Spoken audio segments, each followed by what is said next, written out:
I got a broken Roomba 900 series. Specifically, this is a 985, as you can see here. Oh boy.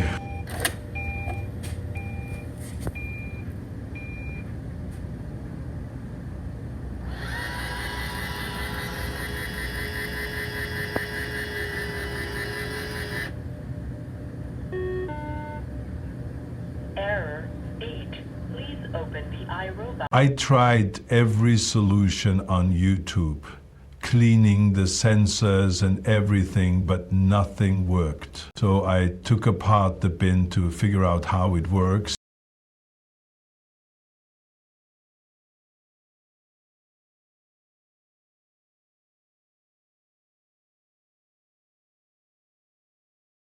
It's a bit tricky, but be patient and you'll figure it out.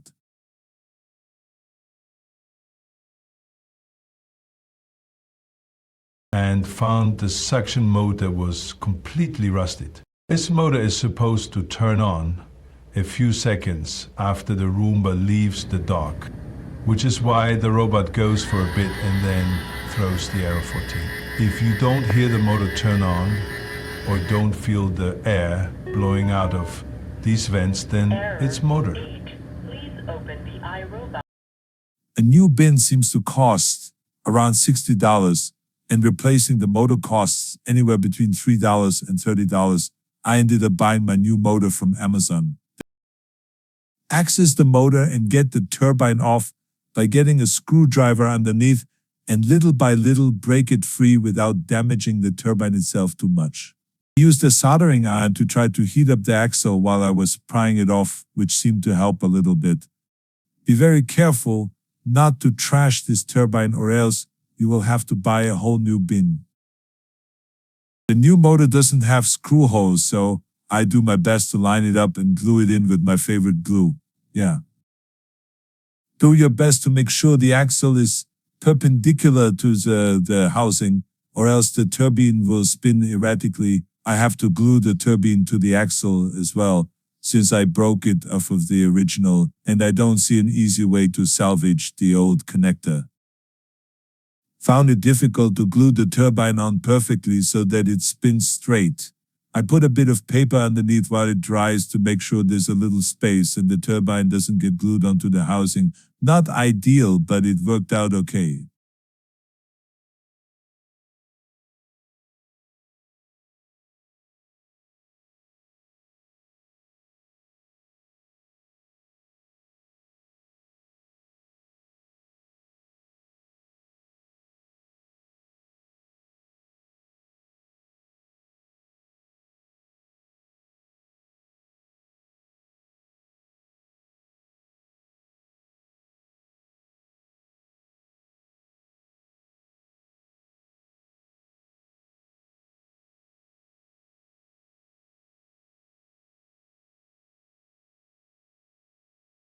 In the end, the fan kept rubbing against the housing after I glued it on several times, so I ended up using a razor blade to carve out extra space for the fan to spin freely, even though it's not perfect. In the end, I got it to where it didn't rub at all.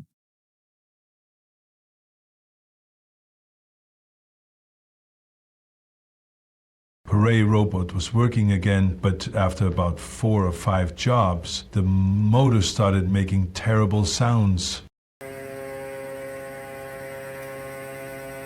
I took it apart again and found the motor axle. It come loose and all wobbly like this.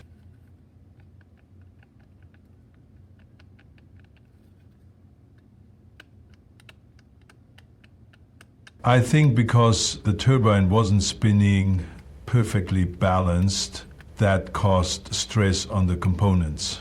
That stress over a pretty short time damaged the motor completely. And now I'm back to square one.